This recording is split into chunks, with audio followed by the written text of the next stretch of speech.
एजी math का जो यह पहला चैप्टर है घातांक सिद्धांत, तो चैप्टर 1 की प्रश्नावली 1.1 के जो सवाल हैं उन सवालों को इस वीडियो में हल करेंगे। तो देखिए, जिनको घात और घातांक के बारे में पता है वह वीडियो को स्किप करके आगे जा सकते हैं, और जिन्हें नहीं पता है वह पहले थोड़ा जान लें कि घात और घातांक क्या होता है। तो मान लेते हैं कि जैसे यहाँ पर कोई संख्या है 2 गुणा 2 गुणा 2 गुणा 2, तो यह लॉन्ग कट है। अगर हम इसको शॉर्टकट में लिखना चाहें तो देखिए 2 यहाँ पर 1 2 3 4 बार है 2, ठीक है। तो शॉर्टकट इसका हो जाएगा 2 की घात 4 हो जाएगा। तो क्या हुआ, इस चीज को हमने इतना लिख दिया, 2 था 4 बार, इसलिए 2 की घात 4 लगा दी गई, ठीक है। तो जो यह शॉर्टकट बना है और इस शॉर्टकट में जो ये दो चीजें आई हैं 2 और 4, इसमें से हम 2 को कहते हैं आधार और जो यह 4 है इसे कहेंगे घातांक। बस घात और घातांक के बारे में ही विस्तार से इस चैप्टर 1 में हमें पढ़ना है। तो इन पर आधारित सवाल जो हैं उनको हल करने के कुछ रूल हैं।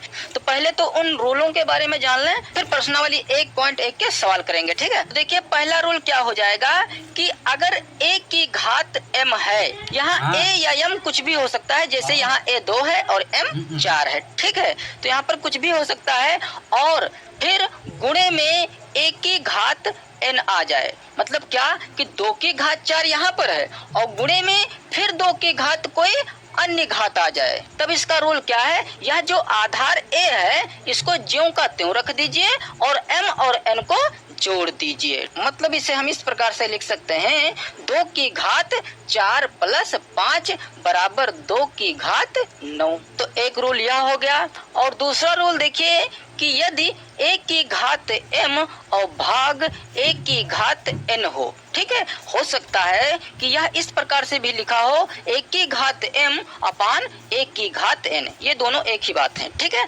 तब इसको हम क्या लिखेंगे, a की घात m माइनस n, ठीक है। जैसे यहाँ पर 2 की घात 4 है और यहाँ पर भाग लगा होता है, या भाग ना लिखा होता, हो सकता है इस प्रकार से लिखा होता, 2 की घात 4 बटा 2 की घात 5, मतलब ये चीज और ये चीज बराबर हैं। तो यह क्या हो जाएगा, देखिए नियम क्या कहता है कि आधार ज्यों का त्यों रख दीजिए और घातों को घटा दीजिए। तो आधार यहाँ पर 2 है तो यहाँ पर लिखेंगे 2 और m माइनस n, मतलब हो जाएगा 4 माइनस 5, ठीक है। अब 4 में से 5 घटा देंगे, तो जब 4 में से 5 घटाएंगे तो यह रह जाएगा 2 की घात माइनस का 1, तो इसका मान यह आ जाएगा। और इस प्रकार से हो तब भी हम वैसे ही करेंगे, इसको क्या लिखेंगे, 2 की घात 4 और यह जो बट्टे में है तो माइनस की घात 5 बन जाएगी, ठीक है। तो इसका भी वही माना जाएगा, 2 की घात माइनस का 1। अब यहाँ से एक चीज और जान लीजिए कि इस प्रकार का यदि कहीं सवाल हो अथवा यही हो, ठीक है, दोनों में काम करेगा, तो इसे हम इस प्रकार से डायरेक्ट भी लिख सकते हैं, 2 की घात जो ऊपर घात होती है वह ज्यों की त्यों रखा रहने दें, और जो नीचे घात होती है वह चिन्ह बदलते हुए ऊपर आ जाती है। अगर आधार बराबर है तब, अगर यहाँ पर प्लस का 5 है तो यहाँ माइनस का 5 हो जाएगा, यहाँ पर यदि माइनस का 5 होता तो यहाँ पर प्लस का 5 हो जाता, ठीक है। तो ये भी देखिए उतना ही आंसर आया, 2 की घात माइनस का 1, ठीक है। मतलब इस प्रकार से भी हम हल कर सकते हैं। और मान लेते हैं कि a की घात ऊपर m है और नीचे घात a की घात माइनस का n है, ठीक है। तो देखिए जब हम इस घात को ऊपर लेके जाएंगे तो a की घात m और ये माइनस की घात है ऊपर आएगी तो प्लस की n हो जाएगी, ठीक है। इस प्रकार से भी लिख सकते हैं। अब रूल नंबर 3 देखिए, तो रूल नंबर 3 में ये है कि इस बार यदि हमारा आधार ना बराबर हो बट उनकी घातें बराबर हों, देखिए दोनों का आधार अलग अलग है, इसका है a इसका है b, जबकि दोनों की घातें बराबर हैं, m है। अब इस बार घात बराबर है इसलिए हम क्या करेंगे, घा करा देंगे, तो यह हो जाएगा a b की घात m, ठीक है। इस प्रकार से लिख सकते हैं। जैसे मान लेते हैं 2 की घात 5 है और गुणे 3 की घात भी 5 है, तो क्या हो जाएगा, 2 3 की गुणा हो जाएगी, 2 तिहाई हो जाएगा 6 और घात 5, ठीक है। तो इसको हम इस प्रकार से लिख सकते हैं। फिर चौथा रूल में यदि a की घात m और यहाँ पर भाग b की घात m हो, मतलब आधार अलग अलग हो और घातें बराबर हो और भाग में हो, तब हम क्या करेंगे, a बटा b कर देंगे और इसकी घात m कर देंगे, ठीक है। जैसे 2 की घात 3 है और भाग 3 की घात भी 3 है, तो क्या हो जाएगा, 2/3 और सबकी घात 3, इस प्रकार से लिख सकते हैं इसको। ठीक है, देखते हैं इसका मान कितना आएगा। देखिए 2 को 3 बार गुणा कराएंगे 8 आएगा और 3 को 3 बार गुणा कराएंगे 27 आएगा। ठीक है, और यदि इसको हम यहीं पर कर लें तो क्या हो जाएगा, 2 को 3 बार गुणा कराएंगे 8 आएगा और भाग 3 को 3 बार गुणा कराएंगे 27 आएगा। तो यह भी हमारा 8/27 ही होगा।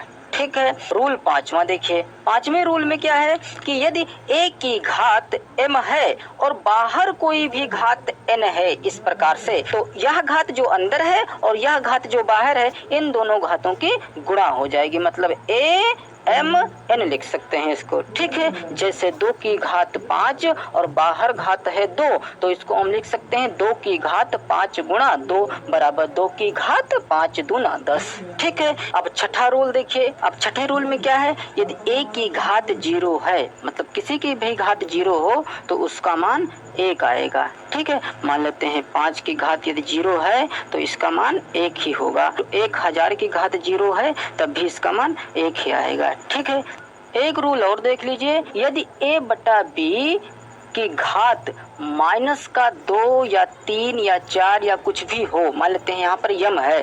ठीक है, तो यदि हम इस घात को प्लस बनाना चाहें, ठीक है, तो क्या कर सकते हैं, b को ऊपर रख दें और a को नीचे रख दें, पलटकर इसकी घात प्लस की m बना दें। ठीक है, इस प्रकार से हम कर सकते हैं। जैसे 2/3 है और इसकी घात -5 है और इसे हम प्लस बनाना चाहते हैं घात को, तो इसको हम 3/2 की घात 5 लिख सकते हैं। ठीक है, बस इतने सूत्रों की सहायता से यह प्रश्नावली 1.1 हम बड़ी आसानी से हल कर सकते हैं। तो अब सवालों को हल करते हैं। तो यहाँ पर देखिए जो हमारे सवाल हैं उसमें हमें मूल्य ज्ञात करना है। ठीक है, क्योंकि सवाल कह रहा है मूल्य निकालो, मतलब इसका हमें मान ज्ञात करना है। अब यहाँ पर देखिए जो 2 की घात 5 है यह घात माइनस की है, और अभी हमने क्या सीखा कि यदि घात माइनस है और उसे यदि हम प्लस बनाना चाहें तो जो हमारे पास आधार होता है वह पलट जाता है। जैसे यह 2 की घात जो -5 है, तो इस घात को प्लस बनाने के लिए हम क्या करेंगे, 1/2 की घात 5 लिख सकते हैं। क्यों? क्योंकि हमने भी सूत्र सीखा कि यदि कोई संख्या ऊपर नीचे है और उसकी घात माइनस की हो तो वो पलट जाती है। तो यह देखिए 2 है तो क्या हम इसे 2/1 नहीं लिख सकते हैं, और माइनस की घात 5 है तो वह भी लिखते हैं, मतलब 2 को हम 2/1 लिखेंगे और इस माइनस घात को यदि प्लस बनाना चाहें तो हम इसको पलट सकते हैं, मतलब 1 ऊपर पहुंच जाएगा और 2 नीचे आ जाएगा और घात जो है 5 वह प्लस की हो जाएगी। ठीक है, और हम जानते हैं कि जो यह घात 5 है 1 पर भी है 2 पर भी है, मतलब इसे हम क्या लिख सकते हैं, 1 को 5 बार गुणा कराएंगे तो 1 ही आएगा। ठीक है, 1 का कम 1 का कम 1 का कम 1 1 ही आया, और फिर 2 को 5 बार गुणा कराएंगे तो 2 दूनी 4 दूनी 8 दूनी 16 दूनी 32, तो यहाँ पर 32 लिख सकते हैं, मतलब इसका मान कितना आएगा, 1/32। यही हमारा आंसर होगा। तो एक चीज यहाँ पर जान लीजिए, जब आधार हमारा परिमेय संख्या ना हो, मतलब बटे में ना हो, तो उसे हम 1/, लिख दें। 1/, उतना जितना की आधार है, तो आधार यहाँ 2 है तो हम 1/2 लिख दें, और जो यह घात 5 है माइनस की, इसे प्लस बना लें, मतलब इस घात को प्लस बनाने के लिए हमने लिख दिया 1/2 की घात 5, ऐसा लिख सकते हैं। अब इसे हल कर लें तो क्या हो जाएगा, 1/2 को 5 बार गुणा कराएंगे तो यह हो जाएगा 32 थी। वैसे ही यहाँ पर माइनस का 1 है तो इसे हम क्या लिख सकते हैं डायरेक्ट, देखिए क्योंकि यह भिन्न तो है नहीं, तो 1/6 लिख दें, और इसकी घात कितनी, प्लस का 1 माइनस का था प्लस बन गया, जब हम इस घात को नीचे लेके आए हैं तो यह क्या हो जाएगा, सीधे सीधे 1/6। तो यह भी एक हमारा आंसर आ गया। अब इसको देख लीजिए, 36 की घात 1/2 है। अब देखिए अगर इस प्रकार के सवाल आ जाए, संख्या थोड़ी बड़ी लगे, तो वहाँ पर हमें देख लेना चाहिए कि कहीं वह किसी संख्या का वर्गमूल, मूल, चतुर्थमूल, पंचम मूल तो नहीं है। जैसे यहाँ पर देखिए 36 जो है 6 का वर्ग है, क्योंकि 6 गुणे 6 बराबर 36 होता है, मतलब 36 को हम 6 गुणे 6 लिख सकते हैं, और इस 6 गुणे 6 को हम 6 की घात 2 लिख सकते हैं। तो इस 36 की जगह पर हम 6 की घात 2 लिख दें। ठीक है, और बाहर घात 1/2 पहले से है तो इसको हम 1/2 लिख दें। अब हम जानते हैं कि अंदर वाली घात और बाहर वाली घात की गुणा हो जाती है जब ब्रैकेट खुलता है। ठीक है, तो क्या हो जाएगा, यह 6 की घात 2 गुणा 1/2, तो 2 से 2 कट जाएगा तो सिर्फ रह जाएगा 6। तो यह हमारा हो जाएगा आंसर। और यदि चाहें तो इसको हम इस प्रकार से भी हल कर सकते हैं, जो यह 36 की घात 1/2 है, इस 1/2 को हम इस प्रकार से लिख सकते हैं। ठीक है, मतलब जब 1/2 हटेगा तो उस पर हम करनी चढ़ा सकते हैं वर्गमूल वाली। ठीक है, अब 36 का वर्गमूल कितना होता है, 6, तो इस प्रकार से भी हमारा आंसर आ गया 6। ठीक है। अब यहाँ पर देखिए उसमें 32 था, इसमें 16 है, तो 16 को हम क्या लिख सकते हैं, तो इसको हम क्या लिख सकते हैं, 2 की घात 4 लिख सकते हैं ना, क्योंकि 2 है 4 बार इसलिए 2 की घात 4 लिख सकते हैं। तो यहाँ इस 16 की जगह पर हम 2 की घात 4 लिख दें और बाहर घात हमारे पास है -3/4। ठीक है। अब फिर हम जानते हैं कि अंदर और बाहर वाली घात की गुणा हो जाएगी, तो अंदर और बाहर वाली घात की गुणा करा लें तो यह हो जाएगा 2 की घात 4 गुणा -3/4। अब चूंकि यहाँ पर 2 चिन्ह हो गए हैं, गुणे का और माइनस का, ठीक है, इसलिए इनको ब्रैकेट में रख दें, तो इसको हमने ब्रैकेट में रख दिया। अब यहाँ से 4 और 4 कट जाएगा, तो क्या बचेगा, 2 की घात माइनस का सिर्फ 3 बचेगा। ठीक है। और हम जानते हैं कि माइनस अगर हम हटाना चाहें, प्लस बनाना चाहें, तो इसे हम क्या लिख सकते हैं, 1/2 की घात प्लस का 3, फिर बराबर क्या हो जाएगा, 1/, जब 2 को 3 बार गुणा कराएंगे तो यह आ जाएगा 8, तो यह हो गया हमारा आंसर। अब यहाँ देखिए हम इस 1/4 को क्या लिख सकते हैं, 1/2 की घात 2 लिख सकते हैं, क्योंकि 1 को 2 बार गुणा कराएंगे 1 आएगा, 2 को 2 बार गुणा कराएंगे 4 आएगा। ठीक है। और देखिए बाहर घात माइनस का 3/2 पहले से है, तो यह इस प्रकार से घात लगी है -3/2, मतलब इस चीज को हम ऐसे लिख सकते हैं। तो देखिए अंदर घात कितनी है 2 और बाहर घात कितनी है -3/2, तो अंदर और बाहर वाली घात की गुणा हो जाती है ना, तो गुणा करा लें इसकी हम, तो क्या हो जाएगा 1/2 की घात 2 और गुणा -3/2, तो जहाँ से 2 और 2 कट जाएगा, तो क्या बचेगा हमारे पास 1/2 की घात -3।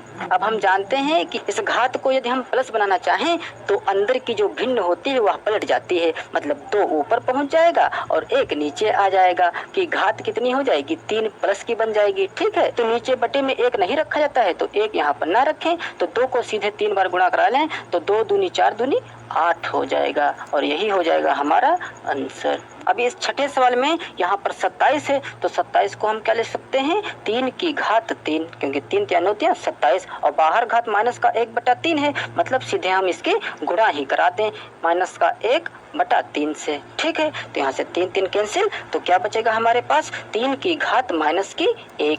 ठीक है। अगर प्लस की 1 घात होती तो छोड़ देते, लेकिन यह माइनस की है इसलिए इसे लेना पड़ा। अब इस घात को हम प्लस बनाने के लिए क्या करेंगे, 1/3 लिख देंगे। ठीक है, जैसे कि तीसरा सवाल किया गया था, तो यही हो जाएगा हमारा आंसर। और फिर 7वें सवाल में 1/2 की घात -1 है, तो इसे हम डायरेक्ट ही हल कर लें, क्योंकि जब यह घात माइनस की 1 ऊपर आएगी तो यह घात प्लस की बन जाएगी, 2 की घात प्लस का 1। ठीक है। तो किसी की घात 1 नहीं लिखी जाती है, इसलिए डायरेक्ट हम इसे 2 लिख सकते हैं, और यही हो जाएगा हमारा आंसर। ठीक है। अब फिर यहाँ पर 1/2 की घात -3 है, तो इसे हम क्या लिख सकते हैं, 2 की घात प्लस का 3, और यदि हम 2 को 3 बार गुणा कराएं तो 2 8 हो जाएगा, और यही हो जाएगा हमारा आंसर। अब